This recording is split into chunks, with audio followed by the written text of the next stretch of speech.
রানিমা প্রার্থী করা হয়েছিল যে রাজা কৃষ্ণচন্দ্র যে রাজ পরিবার, সেই রাজ পরিবারে এই নদিয়াবাসী তাদের প্রতি একটা আলাদা আস্থা। এবং শুধু তাই নয়, ওই ভদ্রমহিলাকেও আমাদের পার্টির সকলেই কাছের এবং আমাদের গার্জেন স্বরূপ স্বরূপা উনি। কিন্তু ওনাকে কিছু লোক হারের পরে উনি যেভাবে স্বপ্ন দেখেছিলেন, ওনার হয়তো আশা করেছিলেন এবার জিতব। আর রাজনীতিতে কখন উত্থান পতন হয়, কখন কি হয়, অঘটন ঘটে যায় সেটা কেউ বলতে পারে না। ভোট দিতে গিয়ে মানুষ ভোট দেয় না। যেমন এবং লক্ষ্মীর ভাণ্ডার নিয়ে যেভাবে তৃণমূলের প্রচার, আর সেই প্রচারের কাছে দেখা যাচ্ছে যে এলাকায় এলাকায় হিন্দুত্ব এলাকায় যেভাবে আমাদের উন্মাদনা দেখেছি সাধারণ মানুষদের, মহিলাদের যেভাবে, কিন্তু দেখা যাচ্ছে যে ভোট বাক্সে যখন যায় তৃণমূলের সেই বারবার প্রচার যে বিজেপি ক্ষমতা আসলে লক্ষ্মী ভাণ্ডার বন্ধ হয়ে যাবে। এই যে তাদের মধ্যে একটা আতঙ্কের কাজ ঘটেছে, তাই তার স্বামীরাও জানে না অনেক মহিলারা গিয়ে তৃণমূলে ভোট দিচ্ছে। এটা একটা পার্ট। দ্বিতীয় পার্ট হচ্ছে সিএনই। মমতা ব্যানার্জি যেভাবে এনআরসি এবং ডিরেকশন ক্যাম্পের কথা বলেছে, মুসলিম সমাজকে এক করে দিচ্ছে। এবং তাতে মুসলিম আমরা দেখলাম চাপড়া, কালীগঞ্জ, নাকাশিপাড়া, পলাশিপাড়া, যেভাবে মুসলিম অধ্যুষিত এলাকাগুলি একচেটিয়া ভোট একদম তৃণমূলের বাক্সে পড়েছে। সেই জন্যই আজকে এই ঘটনা আমাদের ঘটেছে। কিন্তু আমরা একটা জেতার মতন জায়গায় চলে এসেছিলাম, কিন্তু হয়তো দেখা যাচ্ছে লাস্ট মুহূর্তে লাস্টের দিন যেভাবে তৃণমূল তাসটা খেলেছে, আর সেই জায়গায় দাঁড়িয়ে আমাদের যারা কর্মীরা বারবার বোঝানোরও চেষ্টা করেছিল যে আমরা ক্ষমতা আসলে ৩,০০০ টাকা করে অন্নপূর্ণা ভাণ্ডার দেবো, কিন্তু সাধারণ মহিলা সেটাকে বিশ্বাস করতে পারেনি।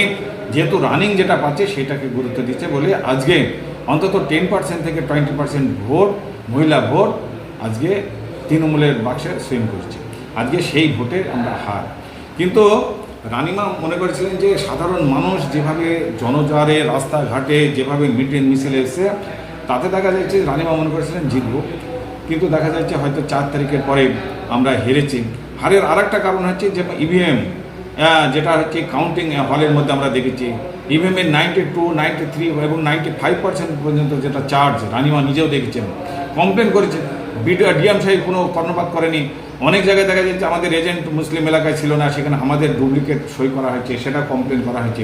এবং শুধু তাই নয়, আমাদের অনেক জায়গায় দেখা যাচ্ছে যে আমাদের ইভিএমের সাথে আমাদের 70C ফর্ম যেটা আছে সেটার সাথে মেলেনি, কমপ্লেন করা হয়েছে। ডিএম সাহেব এবং যে কাউন্টিং অবজারভার এসেছিল বাইরে থেকে, তিনি চুপ করে বসছিলেন, আর তিনি কোনো কথা শোনেননি, জোরপূর্বক কাউন্টিং করা হয়েছে।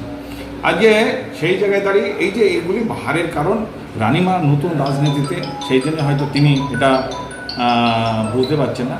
আজকে সারা ভারতবর্ষে না, সারা পশ্চিমবঙ্গের ক্ষেত্রেও তামক নেতা আজকে কেন্দ্র নেতৃত্ব, আজকে রানিং মন্ত্রী তারাও হেরেছে। পাশে জগন্নাথ সরকার 100% হিন্দু এলাকা সত্ত্বেও সেখানে আজকে 60,000-এর উপরে ভোট তার মানে ডেফিসিট হয়েছে। তা সেই জন্যেই এই এলাকায় আমাদের ভোট কিন্তু কমেনি। 2019, 2021-এর চেয়ে ভোট অনেকটা বেড়েছে এবং 41% ভোট আমরা পেয়েছি, আর তৃণমূল পেয়েছে 44%। আমরা বললাম তো মহিলা ভোট কিছুটা সুইং করাতে আমরা হেরেছি। তাই এই সুযোগটাকে কাজে লাগিয়েছে ভারতীয় জনতা পার্টির এক অংশ। তারা এটাকে হাওয়া দিচ্ছে, রানিমাকে বিভিন্নভাবে এখন বোঝাচ্ছে যেটা এই হারের এই হয়েছে।